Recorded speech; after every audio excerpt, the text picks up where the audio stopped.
നമസ്കാരം,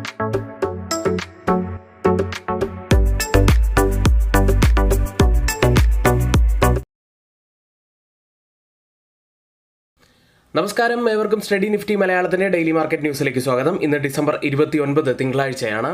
പ്രധാനപ്പെട്ട ഇന്ത്യൻ വിപണികളെല്ലാം ഒരിക്കൽ കൂടി ഇടിഞ്ഞാണ് വെള്ളിയാഴ്ച ക്ലോസ് ചെയ്യുന്നത്. കഴിഞ്ഞ 2-3 ദിവസങ്ങളിലായിട്ട് നെഗറ്റീവിലാണ് ക്ലോസ് ചെയ്യുന്നതെങ്കിലും കഴിഞ്ഞ വീക്ക്ലി ക്ലോസിംഗ് നോക്കുകയാണെങ്കിൽ 0.3% നേട്ടത്തിലാണ് ക്ലോസ് ചെയ്യുന്നത്. ഇന്നത്തെ എല്ലാ പ്രധാനപ്പെട്ട വാർത്തകളിലേക്കും വരാം. അതിന് മുന്നേ നമ്മുടെ വീഡിയോ ആരെങ്കിലും ലൈക്ക് ചെയ്യാൻ മറന്നു പോയിട്ടുണ്ടെങ്കിൽ ദയവ് ചെയ്ത് ആ ലൈക്ക് ബട്ടൺ ഒന്ന് ക്ലിക്ക് ചെയ്യുക. ചാനൽ സബ്സ്ക്രൈബ് ചെയ്യാത്തവർ ഇപ്പോൾ തന്നെ ചാനൽ ഒന്ന് സബ്സ്ക്രൈബ് ചെയ്യുക. ഇന്നത്തെ ഏറ്റവും ടോപ്പായിട്ടുള്ള കുറച്ച് വാർത്തകളിലേക്കാണ്. RBI നിരക്ക് 25 ബേസിസ് പോയിന്റ്സ് കുറച്ച് 5.25% ആക്കിയിരുന്നു.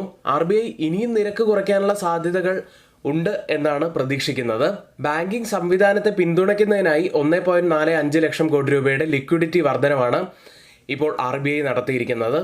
ഇനി ഇപ്പോഴത്തെ പണപ്പെരുപ്പമൊക്കെ എടുത്ത് നോക്കുകയാണെങ്കിൽ ഇപ്പോൾ അവസാനം പുറത്തു വന്ന ഡാറ്റ നോക്കിയാൽ 2.2% ഡാറ്റ പുറത്തു വന്നത്. വളരെ കുറവ് തന്നെയാണ്.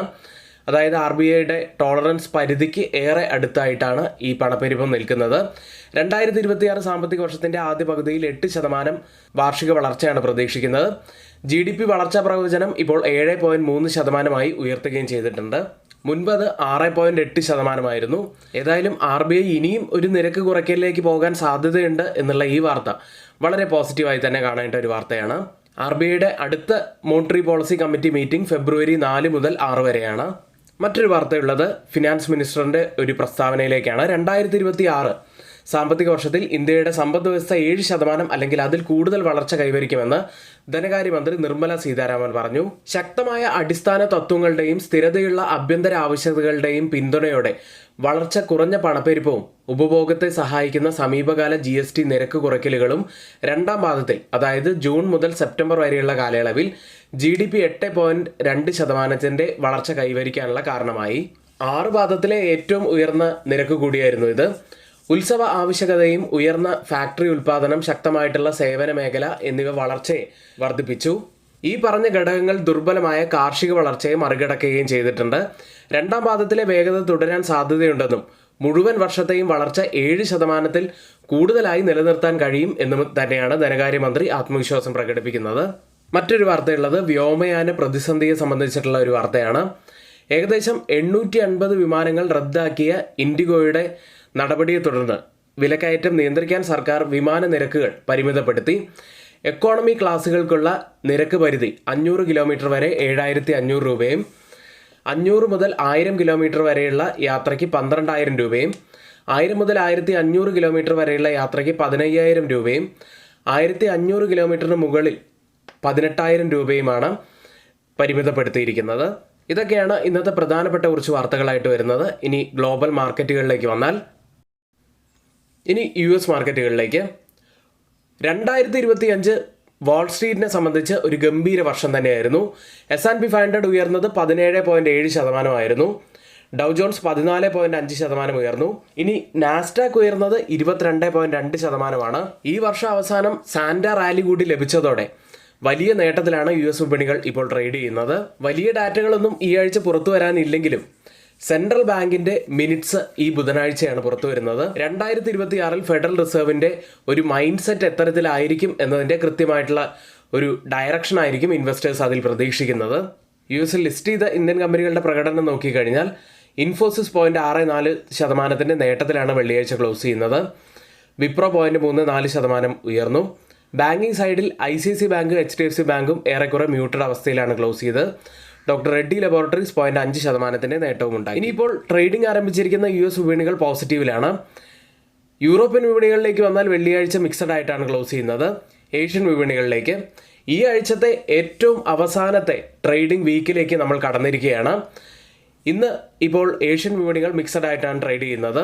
ഇനിയിപ്പോൾ ട്രേഡിംഗ് ആരംഭിച്ചിരിക്കുന്ന ഏഷ്യൻ മാർക്കറ്റിൽ ജപ്പാൻ മാർക്കറ്റ് നിക്കി 0.23% ഇടിവിലാണ്. പക്ഷേ കോസ്പി മാർക്കറ്റ് നല്ല നേട്ടത്തിലാണ്. 1.24% ശക്തമായിട്ടുള്ള നേട്ടത്തിൽ ട്രേഡ് ചെയ്യുന്നു. ഗിഫ്റ്റ് നിഫ്റ്റി ഇപ്പോൾ ഉള്ളത് 26,099 എന്ന നിലയിൽ 25 പോയിന്റ്സ് ഉയർന്നാണ് ട്രേഡ് ചെയ്യുന്നത്. അതായത് നമ്മുടെ മാർക്കറ്റിൽ 30 പോയിന്റ്സിൻ്റെയൊക്കെ ഒരു ഗ്യാപ്പ് അപ്പ് ഓപ്പണിങ്ങിനാണ് ഇപ്പോഴത്തെ ഈ ഒരു നില വെച്ച് സാധ്യതയുള്ളത്. ഗോൾഡ് പ്രൈസുകളിലേക്ക്. ഗോൾഡ് പ്രൈസുകളിൽ കുതിപ്പ് തുടർന്നുകൊണ്ടേയിരിക്കുകയാണ്. കഴിഞ്ഞ ആഴ്ചത്തെ നമ്മുടെ സ്പെഷ്യൽ വീഡിയോ തന്നെ ഗോൾഡിനെ കുറിച്ചുള്ളതായിരുന്നു. 98,000 രൂപ പവനുള്ള സമയത്താണ് നമ്മളത് ആ വീഡിയോ ചെയ്തിരുന്നത്. നമ്മൾ അപ്പോഴത്തെ ആ ബ്രേക്ക് ഔട്ടിനെ കുറിച്ചും കൂടാതെ പല അനലിസ്റ്റുകളുടെയും അഭിപ്രായങ്ങളെക്കുറിച്ചും ഗോൾഡ് എത്താൻ സാധ്യതയുള്ള ലെവലുകളെക്കുറിച്ചൊക്കെ പറയുന്നുണ്ടായിരുന്നു. ആ വീഡിയോ കാണാത്തവർക്കായിട്ട് ആ വീഡിയോ നമ്മൾ ഡിസ്ക്രിപ്ഷൻ ബോക്സിലൊന്ന് നൽകുന്നതാണ്, ഒന്ന് കണ്ടു നോക്കുക.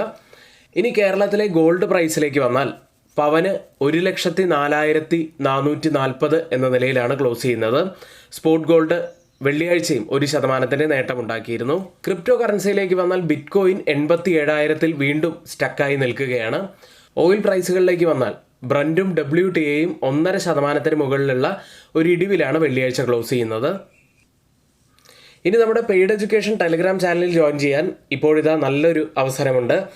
1,299 രൂപയാണ് ഇപ്പോൾ 3 മാസത്തേക്ക് ഫീസായിട്ട് വരുന്നത്. അതുകൊണ്ട് ആർക്കെങ്കിലും ജോയിൻ ചെയ്യണമെങ്കിൽ ഇപ്പോൾ തന്നെ തൊട്ടുമുകളിലെ വാട്സപ്പ് നമ്പറിൽ ഒന്ന് മെസ്സേജ് അയച്ച് നിങ്ങൾക്ക് ജോയിൻ ചെയ്യാവുന്നതാണ്. ഒത്തിരിയേറെ സ്റ്റോക്കുകൾ നമ്മുടെ ടാർഗറ്റ് ഹിറ്റ് ചെയ്യുന്നുണ്ട്. കൂടാതെ സ്റ്റോപ്പ് ലോസ് ഹിറ്റ് ചെയ്യുന്ന സ്റ്റോക്കുകളുടെയും ഡീറ്റെയിൽസ് നമ്മൾ നമ്മുടെ ഗ്രൂപ്പിൽ അപ്ഡേറ്റ് ചെയ്യാറുണ്ട്. ഇനി സ്റ്റോക്ക് മാർക്കറ്റിനെ കുറിച്ച് കൂടുതലായിട്ട് പഠിക്കാൻ ബിഗിനേഴ്സ് ആഗ്രഹിക്കുന്നുവെങ്കിൽ നിങ്ങൾക്കായിട്ട് ഒരു പുതിയ വീഡിയോ സീരീസ് നമ്മൾ ആരംഭിച്ചിട്ടുണ്ട്. അതിൻ്റെ പ്ലേലിസ്റ്റ് നമ്മളിവിടെ ഡിസ്ക്രിപ്ഷൻ ബോക്സിലും കൂടാതെ കമൻറ്റ് ബോക്സിലും നൽകുന്നുണ്ട്.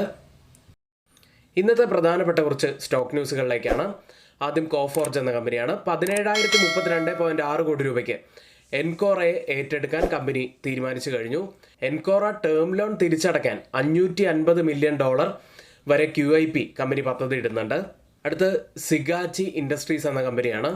ഹൈദരാബാദ് തീപിടുത്ത കേസിൽ MDയും CEOയ്ക്കും റിമാൻഡ് ലഭിച്ചിരിക്കുന്നു. ഡെപ്യൂട്ടി ഗ്രൂപ്പ് CEOയ്ക്ക് കീഴിൽ പ്രവർത്തനങ്ങൾ തുടരുന്നു.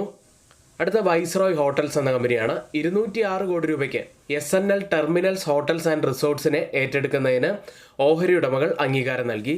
അടുത്ത ലോയ്ഡ്സ് എന്റർപ്രൈസസ് എന്ന കമ്പനിയാണ്. ലോയ്ഡ്സ് മെറ്റൽസ് വാറന്റ് പ്രവർത്തനത്തിനായി 361 കോടി രൂപ വായ്പകൾ തേടുന്നു. ടെക്നോ ഇൻഡസ്ട്രീസിന്റെ 12% ഓഹരികൾ കൂടി കമ്പനി സ്വന്തമാക്കാൻ ഉദ്ദേശിക്കുന്നുണ്ട്. ഇതോടുകൂടി 100% ഓഹരികളും കമ്പനിയുടെ കൈവശമായിരിക്കും. അടുത്ത വേദാന്ത എന്ന കമ്പനിയാണ്. ഡെപ്പോ ഗ്രാഫൈറ്റ് വനീഡിയം ക്രിട്ടിക്കൽ മിനറൽ ബ്ലോക്കുകൾക്കുള്ള വിജയകരമായ ലേലക്കാരായി കമ്പനിയെ പ്രഖ്യാപിച്ചു. അടുത്തത് സുസ്ലോൺ എനർജി എന്ന കമ്പനി. CEO വിവേക് ശ്രീവാസ്തവ കമ്പനിയിൽ നിന്ന് രാജിവെച്ചിരിക്കുന്നു. ഡിസംബർ 26 മുതൽ പ്രാബല്യത്തിൽ വരും. അടുത്തതായി ഡയമണ്ട് പവർ ഇൻഫ്ര എന്ന കമ്പനിയാണ്. 66.18 കോടി രൂപയുടെ power cable വിതരണത്തിനുള്ള letter of intent കമ്പനിക്ക് ലഭിച്ചിരിക്കുന്നു. ഇന്നത്തെ പ്രധാനപ്പെട്ട കുറച്ച് വാർത്തകളാണ് നമ്മളിവിടെ ഷെയർ ചെയ്തിരിക്കുന്നത്. ഇന്ന് F&O സെഗ്മെന്റിൽ ബാനായ സ്റ്റോക്ക് സമ്മൻ ക്യാപിറ്റലാണ്. അടുത്തതായി FIDA ആക്ടിവിറ്റിയിലേക്കാണ്. FIS 318 കോടി രൂപയ്ക്കാണ് വെള്ളിയാഴ്ച സെല്ല് ചെയ്യുന്നത്. DIS ആവട്ടെ 1,773 കോടി രൂപയ്ക്ക് ബൈ ചെയ്തു. ഇന്ന് നിഫ്റ്റിയിലും ബാങ്ക് നിഫ്റ്റിയിലും ശ്രദ്ധിക്കേണ്ട പ്രധാനപ്പെട്ട കുറച്ച് കാര്യങ്ങളിലേക്കാണ്. വീണ്ടും ഒരു സെല്ലിംഗ് പ്രഷറാണ് നമുക്ക് വെള്ളിയാഴ്ച മാർക്കറ്റിൽ കാണാൻ കഴിഞ്ഞത്. 26,042 99 പോയിന്റ്സ് ഇടിഞ്ഞാണ് നിഫ്റ്റി വെള്ളിയാഴ്ച ക്ലോസ് ചെയ്തത്. നിഫ്റ്റിയെ സംബന്ധിച്ച് ഇനിയും സെല്ലിംഗ് പ്രഷർ കൂടി വരികയാണെങ്കിൽ ഒരു പക്ഷേ ഡൗൺ സൈഡിൽ വളരെ പ്രധാനപ്പെട്ട 3 തവണ ടച്ച് ചെയ്തിരിക്കുന്ന ഈ ഒരു സപ്പോർട്ട് സോണിലേക്ക് വീണ്ടും വരാനുള്ള സാധ്യതകളുണ്ട്. ഇനി വീണ്ടും സെല്ലിംഗ് പ്രഷർ അതിനുശേഷവും വരികയാണെങ്കിൽ പിന്നീട് ക്രൂഷ്യലാവാൻ സാധ്യതയുള്ളത് ക്രൂഷ്യലായിട്ടുള്ള നമ്മൾ ഈ ഡൗൺ സൈഡിൽ കാണിച്ചിട്ടുള്ള ഈ ഒരു സപ്പോർട്ട് സോൺ തന്നെയാണ്. ഇനി ഒരു പക്ഷേ ഒരു റിവേഴ്സൽ വരികയാണെങ്കിൽ ഈ ഒരു പോയിന്റിൽ നിന്നും നമുക്കൊരു റിവേഴ്സൽ പ്രതീക്ഷിക്കാവുന്നതാണ്. ഏതായാലും വരുന്ന ദിവസങ്ങളിൽ എത്തരത്തിലാണ് നിഫ്റ്റി റിയാക്ട് ചെയ്യുന്നത് എന്ന് നമുക്ക് നോക്കാം. അടുത്തതായി മാക്സിമം ഓപ്പൺ ഇൻട്രസ്റ്റ് റൈറ്റ് ചെയ്തിരിക്കുന്ന സ്ട്രൈക്കുകൾ പ്രകാരം ഒരു റെസിസ്റ്റൻസ് ആവാൻ സാധ്യതയുള്ളത് 26,100 സപ്പോർട്ട് ആവാൻ സാധ്യതയുള്ളത് 26,000 എന്ന സൈക്കോളജിക്കൽ ലെവലുമാണ്. ബാങ്ക് നിഫ്റ്റിയിലേക്ക് 59,011 172 പോയിന്റ്സ് ഇടിഞ്ഞാണ് ബാങ്ക് നിഫ്റ്റി ക്ലോസ് ചെയ്യുന്നത്. ബാങ്ക് നിഫ്റ്റിയുടെ ചാർട്ട് നോക്കിക്കഴിഞ്ഞാൽ ഈ ഒരു റെസിസ്റ്റന്റ് ട്രെൻഡ് ലൈനിൽ നിന്നും ഒരു ബ്രേക്ക് ഔട്ട് കുറച്ച് ദിവസങ്ങൾക്ക് മുൻപ് തന്നെ ലഭിച്ചിരുന്നു. എന്നാൽ ഈ ഒരു ബ്രേക്ക് ഔട്ട് സസ്റ്റെയിൻ ചെയ്തിട്ടില്ല എന്ന് തന്നെയാണ് ഇപ്പോൾ കാണാൻ കഴിയുന്നത്. ഈ ഒരു സപ്പോർട്ട് ട്രെൻഡ് ലൈനിന് താഴെയായിട്ടാണ് ക്ലോസിംഗ് വെച്ചിരിക്കുന്നത്. അതൊരു നെഗറ്റീവായിട്ടുള്ള കാര്യം തന്നെയാണ്. മാക്സിമം ഓപ്പൺ ഇൻട്രസ്റ്റ് റൈറ്റ് ചെയ്തിരിക്കുന്ന സ്ട്രൈക്കുകൾ പ്രകാരം ഒരു റെസിസ്റ്റൻസ് ആവാൻ സാധ്യതയുള്ളത് 59,500 സപ്പോർട്ട് ആവാൻ സാധ്യതയുള്ളത് 59,000 നിഫ്റ്റിയും ബാങ്ക് നിഫ്റ്റിയെ സംബന്ധിച്ച് ഏറ്റവും പ്രധാനപ്പെട്ട കുറച്ച് കാര്യങ്ങളാണ് നമ്മളിവിടെ ഷെയർ ചെയ്തിരിക്കുന്നത്. ഇനി ആർക്കെങ്കിലും പുതിയൊരു ഡിമാറ്റ് അക്കൗണ്ട് ഓപ്പൺ ചെയ്യണമെന്നുണ്ടെങ്കിൽ ലിങ്ക് നമ്മൾ ഡിസ്ക്രിപ്ഷൻ ബോക്സിലാണ് നൽകിയിരിക്കുന്നത്. ഇന്നിവിടെ നമ്മൾ പറഞ്ഞ എല്ലാ കാര്യങ്ങളും ഏറ്റവും ഓതറൈസ്ഡ് ആയിട്ടുള്ള സൈറ്റുകളായ money control, Mint, Reuters, CNBC, financial express തുടങ്ങിയ മാധ്യമങ്ങളിൽ നിന്നാണ് എടുത്തിരിക്കുന്നത്. മറ്റുള്ളവയെല്ലാം നമ്മുടെ വ്യൂസ് മാത്രമാണ്. ഒരിക്കലും ആ റെക്കമെൻഡേഷൻ അല്ല, നിങ്ങളുടെ എഡ്യൂക്കേഷണൽ പർപ്പസിന് വേണ്ടി മാത്രമാണ് ഷെയർ ചെയ്യുന്നത്. എങ്കിൽ ഇന്നത്തെ ഈ വീഡിയോ ഇവിടെ പൂർത്തിയാവുന്നു. ഏവർക്കും നന്ദി.